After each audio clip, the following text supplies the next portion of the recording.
c'est une question qui mériterait à peu près une quinzaine de thèses.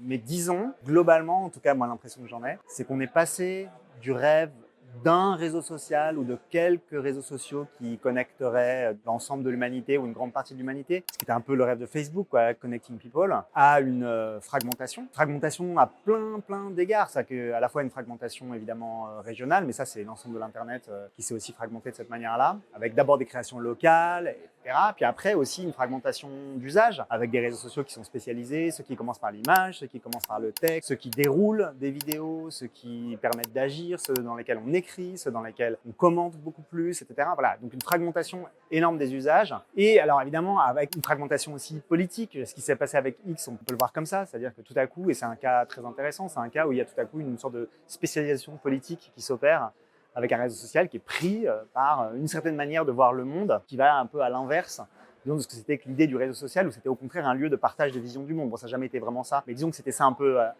dans l'idée. Les usages des réseaux sociaux se sont beaucoup transformés. Ce qu'on peut dire, c'est qu'ils se sont installés dans la vie quotidienne de bon nombre de nos concitoyens. Et on peut dire que ces réseaux sociaux, en fait, se sont un peu routinisés et sont utilisés dans plein d'aspects de la vie quotidienne. Tout un ensemble de dimensions de la vie quotidienne qui sont prises en charge par les médias. Je dirais aussi que les réseaux sociaux ont aussi beaucoup changé parce que les plateformes elles-mêmes ont pris beaucoup de place. La question des algorithmes, la question du poids des infrastructures et des architectures techniques, à tel point que pour bon nombre d'utilisateurs, les algorithmes en fait sont un être, un ensemble d'êtres avec lesquels ils interagissent, ils ont conscience d'interagir. Et ça, je dirais que c'est une transformation vraiment très importante depuis en gros une quinzaine d'années. C'est la montée en force d'une critique extrêmement forte. Critique des réseaux sociaux, du rôle qu'ils jouent dans nos sociétés. Ce qui a changé, c'est que les utilisateurs sont beaucoup moins en contrôle de ce qu'ils voient.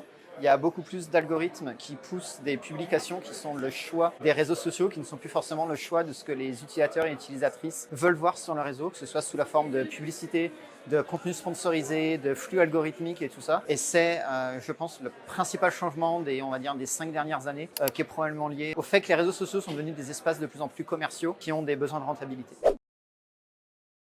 Dans l'absolu, moi je dirais que oui, avoir un réseau social européen, pourquoi pas, c'est une très bonne idée. En revanche, il y a quand même un ensemble de préoccupations ou de leçons qu'il faut tirer quand même de ces 15 dernières années. La première, c'est le poids du capitalisme, en tout cas des motivations économiques qui sont au centre des plateformes, de la plupart des plateformes, et qui ont un rôle très important sur l'architecture et sur la façon dont les individus utilisent, échangent sur les réseaux sociaux, notamment avec la question de l'engagement, de la prime donnée à l'engagement qui permet d'augmenter et d'accroître la rentabilité économique des plateformes. Une première leçon à tirer, ce serait d'abord de dire, imaginons un réseau social peut-être un petit peu différent, où les formes d'engagement seraient peut-être un petit peu moins fortes, contraignantes sur les individus. La deuxième leçon également, c'est une question de transparence. Alors l'Union européenne joue beaucoup et essaie d'imposer cette question de la transparence. Il y a encore beaucoup d'efforts à faire. Donc on pourrait imaginer des réseaux peut-être moins centrés sur le profit, la recherche du profit à court terme, plus décentralisés aussi, plus transparents, c'est-à-dire aussi permettant l'accès des chercheurs, des journalistes aux données,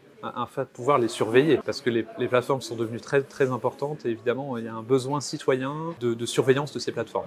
Oui, Mastodon, ça a été créé en réaction à tout ça, avec un grand principe de fédération, c'est-à-dire qu'il n'y a pas qu'un seul acteur, il n'y a pas qu'une seule société qui contrôle le réseau Mastodon. Nous, on a tendance à dire que le réseau Mastodon est aux mains de ses utilisateurs et utilisatrices qui en font ce qu'ils veulent. Il y a plus de 10 000 serveurs dans le monde Mastodon, chacun géré par des entités différentes qui ont leur propre politique d'hébergement, qui sont émergés dans des pays différents, qui ont leurs propres règles. Et ça permet de faire en sorte que, contrairement à la majorité des réseaux sociaux actuels, ce que vous voyez et ce que vous faites sur Internet ne soit pas aux mains d'un milliardaire américain blanc, par exemple, ce qui est le cas de la majorité des réseaux sociaux actuels. Et donc, c'est vraiment redonner ce pouvoir-là aux utilisateurs et aux utilisatrices avec une plateforme libre, ouverte, fédérée, qui permet vraiment à chacun de reprendre un peu de contrôle sur son expression en ligne.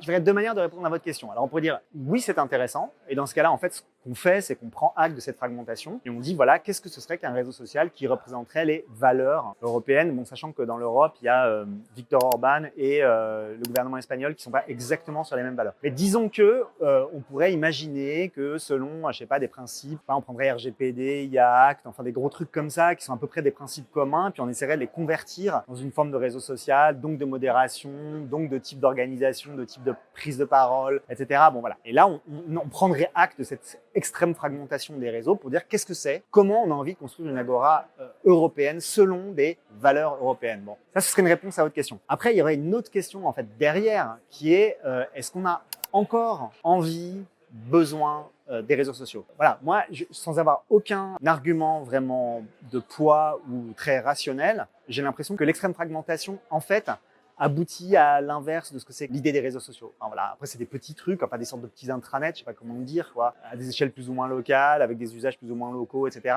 On peut encore appeler ça les réseaux sociaux, évidemment. Cette grande idée, elle a peut-être disparu et peut-être qu'elle va se transférer, ou des usages qu'on avait dit des réseaux sociaux vont peut-être se transférer à d'autres choses, peut-être d'autres formes de conversation avec des êtres synthétiques qui peut remplacer une part des usages qu'on a des réseaux sociaux. Bon, je dis ça comme ça, mais disons que ces deux trucs, me semble d'ailleurs, c'est pas forcément contradictoire. Hein. Il peut y avoir à la fois le développement d'un réseau social européen et en même temps la fin de cette grande idée du réseau social et qui est investi dans les usages. Certains des usages sont investis dans d'autres choses qui sont peut-être pas encore visibles ou pas encore devinables.